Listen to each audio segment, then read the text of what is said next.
Jean-Luc Monin will now show us how to assess subvalvular aortic stenosis. He will show us that it requires a careful examination of the valve, of the subvalvular area, but also of the aorta and of the left ventricle. Afterwards, he will move to the use of color Doppler to detect the site of obstruction and eventually a presence of aortic regurgitation. And finally, he will show us that we have to use color Doppler, but also Doppler, to quantify the regurgitation and eventually the obstruction. We will now perform the echocardiography of a young patient, 34 years old, who has subaortic valvular stenosis and who is strictly asymptomatic for daily activities. And as usual, we will begin with the parasternal long axis views in order to image the aortic valve, left ventricular outflow tract, and also the aortic root. So as you can see on this first view, the aortic valve seems to open normally, and there is some kind of abnormal structure here, thin structure, membrane, in the left ventricular outflow tract. Afterwards, we will perform, as usual, the M-mode measurements on the aortic root and the left atrium. Here is the line for these M-mode measurements. And here we stop the frame to perform the measurements. And as you can see, at the level of the sinuses of Valsalva, the anterior-posterior diameter of the aorta is 37 millimeters, which is normal. And the left atrium is 35 millimeters, which is also normal. The next step is to go one intercostal space upper here to image the aortic root and to have the tubular portion of the aortic root. We stop the image in diastole, and the measurements will be done from leading edge to leading edge. Here we have on A the Valsalva sinuses, 35 millimeters, the sino-tubular junction on B, and on C the tubular portion of the aorta with an antero-posterior diameter of 39 millimeters, which is normal for this young boy. Now we will perform the M-mode measurements of the left ventricle, and we will align perpendicular to the long axis of the left ventricle. Here we can control that the line is really perpendicular to the left ventricular long axis. And you can see that the interventricular septum in diastole is around 9 millimeters. The end diastolic diameter for the left ventricle is 53 millimeters, which is normal. And the fractional shortening is 35%, which is also normal. Usually, it is useful to check the internal diameter of the left ventricle on a bidimensional view. And here, the checking of the measurement shows 55 millimeters, which is within the normal range for a boy of this size. Then we will measure the diameter of the virtual basal ring of the aortic valve here on a zoom mode. The zoom mode also enables to see that the aortic cusps are thin and they seem to open fully. And we can also see the membrane in the outflow tract, which is not clearly visible because, as you can see, the membrane is parallel to the ultrasound beam, and in this case, the definition is not good.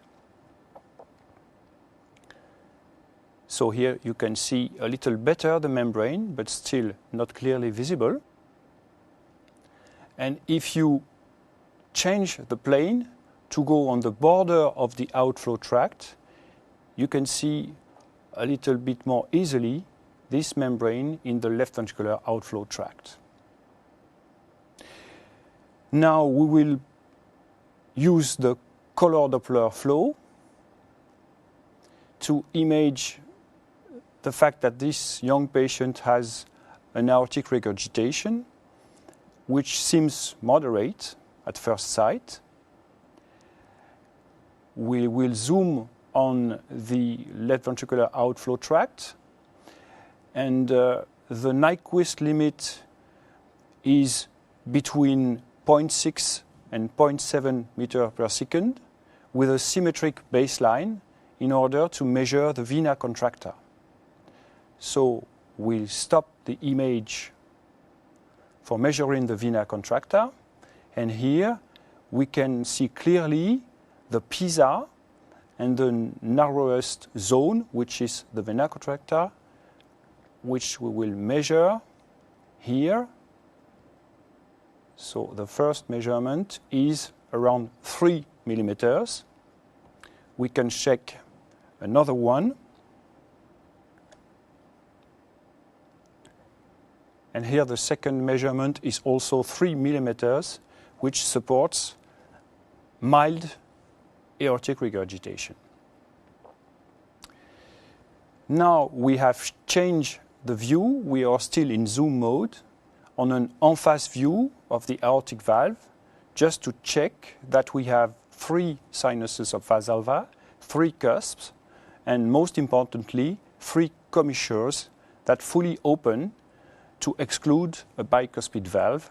And this is the case in this young man. Here we can freeze the frame in systole, and you can see that the 3 commissures fully open, so this is not a bicuspid valve. Now we can check the left ventricle in the transverse parasternal view with a contraction which seems fully normal, and then we will go to the apical views.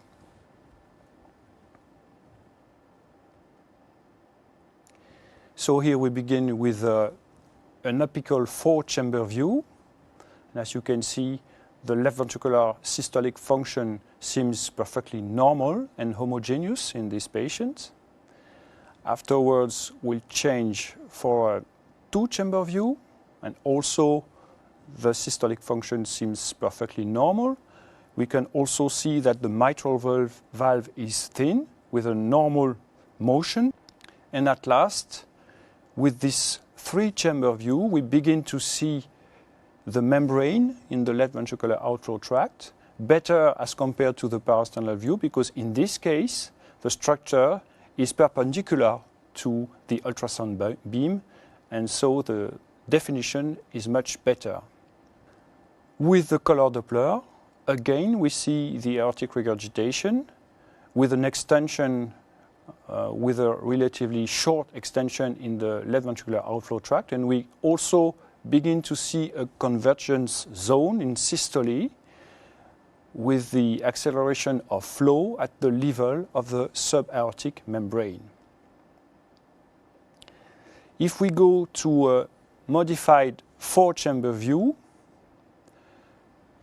now we can see clearly the membrane in the left ventricular outflow tract here, and a little bit lower you can see clearly the aortic valve, which seems to open normally, which is not thickened, with no calcification.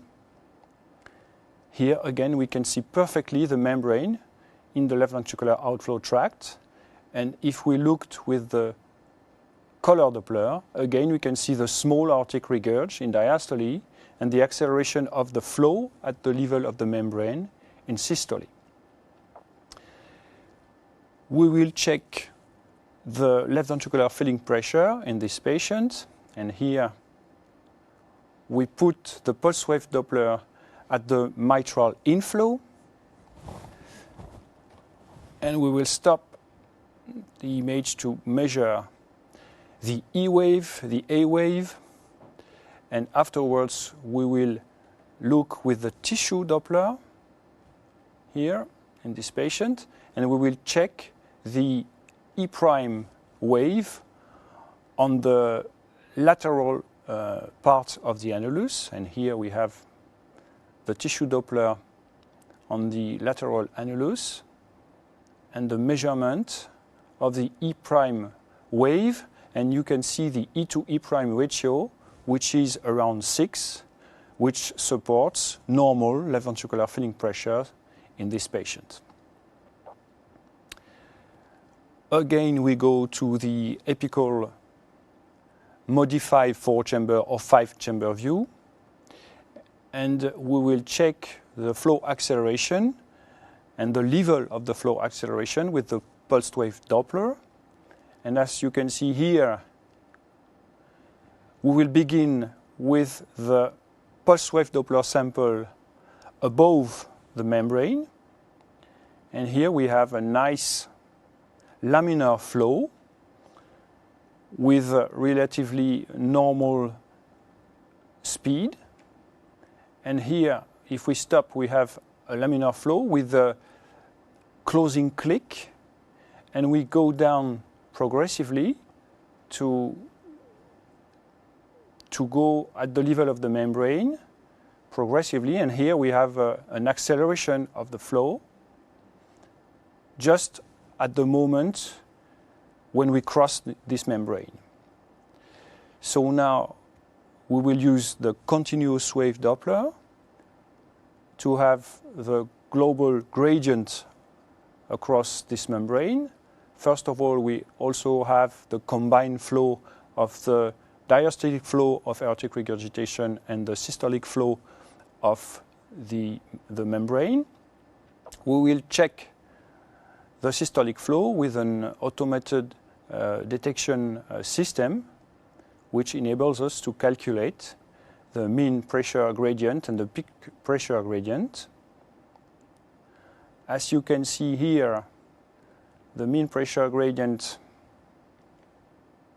is 26 millimeters of mercury with a peak velocity around 3.3 meters per second, which supports mild obstruction in these patients, as we consider that severe obstruction for a subaortic membrane is when the mean gradient is over 50 millimeters of mercury.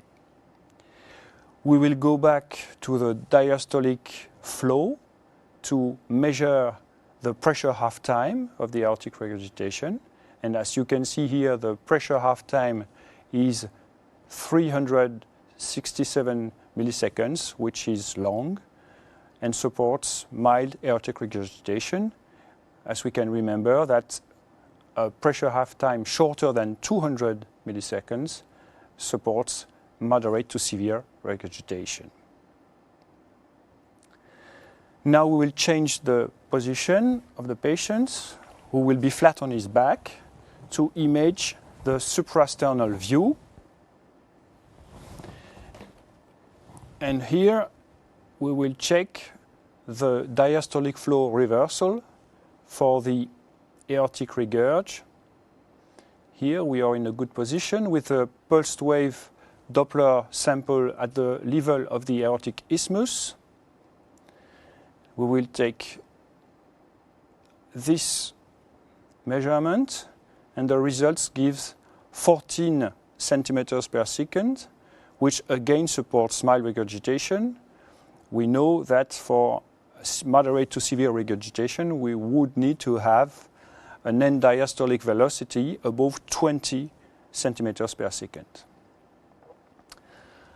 At last, the patient will roll on his right side, and we will image the right parasternal view, which is very useful to check if we don't have a higher velocity in this position. And it's very useful to use the dual probe with the imaging probe.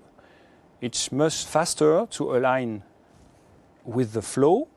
And as you can see here, the Doppler beam is perfectly aligned with the flow. And we check with a continuous wave Doppler the peak velocity, and we also measure the mean gradient. We had 3.3 by the apical view, and here we only have between 3.1 and 3.2, which is lower, and so the maximal velocity was recorded in the apical view. And at last, we can measure on the apical views, calculate the left ventricular volumes with this automatic detection system that also gives the longitudinal strain in the 4-chamber view and the 2-chamber view. And as you can see, the left ventricular volumes and diastolic volume is 150 milliliters, which is the upper normal in this patient, and the ejection fraction is normal at 58%.